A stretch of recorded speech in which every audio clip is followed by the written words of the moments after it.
Hello everyone and welcome back to the nation of free to play. I'm Mr. Mondstadt and today we're gonna talk about the upcoming reaction buffs in the version 5.2 update and which characters you should build right now. The Genshin Developers Update was just released and announced that certain elemental reactions will receive a permanent buff in version 5.2. The reactions at stake are Overload, Superconduct, Electrocharge, also known as Taser, as well as the Shatter reaction. The base damage of these reactions will be increased after the 5.2 update, which means that the meta of the game might change to some extent. I will take a closer look at the potential effects of these buffs for your FTP account, give you my honest thoughts and share my advice on which 4-star characters might help you in your next Abyss clear. Let's start out with the Overload reaction. This reaction is triggered when Electro meets Pyro or vice versa. The combination of these two elements causes an explosion that deals AoE pyro damage.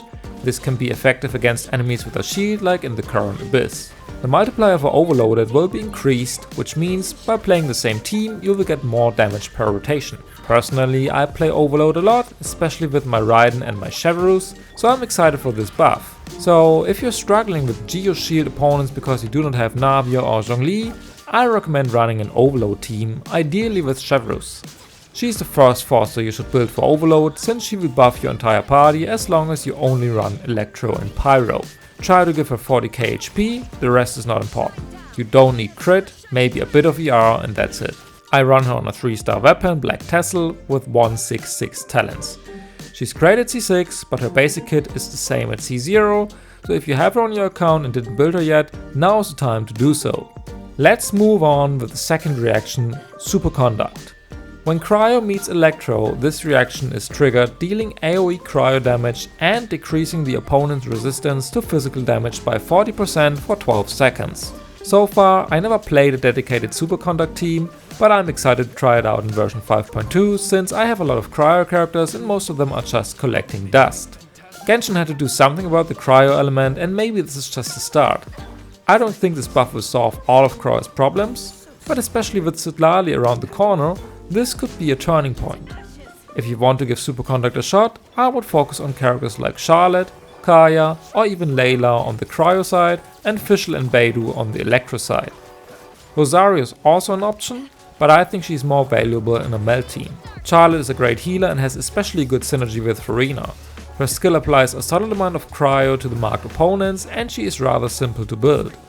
Lots of attack, lots of ER, that's it. Kaya's burst offers decent off-field application, even though you should not expect the highest damage output from him. Layla is another defensive option with a strong shield and some applications throughout her burst. Fischl and Beidou though are two of the strongest 4-stars in the game and regardless of the upcoming reaction buffs, you should build them for your account. They are super versatile and since Overload and Electrocharge also require Electro characters, they will become even more valuable. Speaking of Electrocharged, Taser might become the new meta.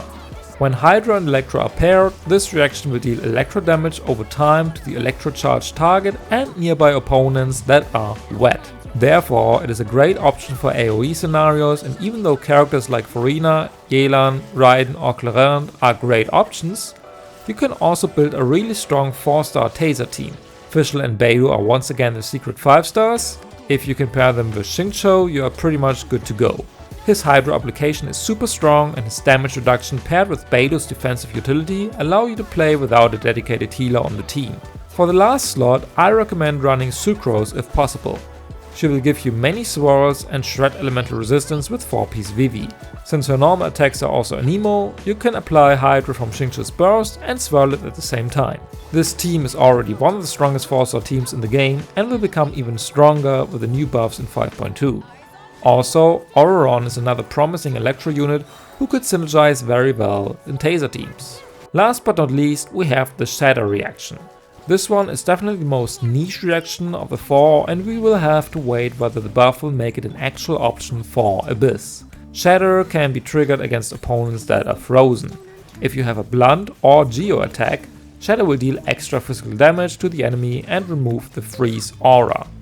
So you would need at least one Hydro and one Cryo character on the team, as well as either a Geo unit or a physical unit like Eula or Freminet. To be honest, I'm not super convinced of this reaction yet, since physical is not really part of the meta right now, and a lot of opponents, especially in Abyss, can't even be frozen in the first place.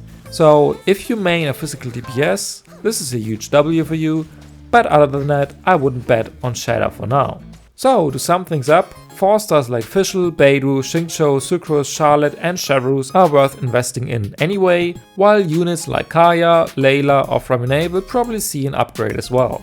Anyway, this brings us to the end of this video. I hope this helped you understand the upcoming reaction buffs and you know now who you want to build next. If you liked this video, please leave a like or subscribe to the channel, I'd really appreciate it. Also let me know your thoughts on these elemental reaction buffs in the comments down below. Thanks again for watching, I'll see you in the next video. Bye!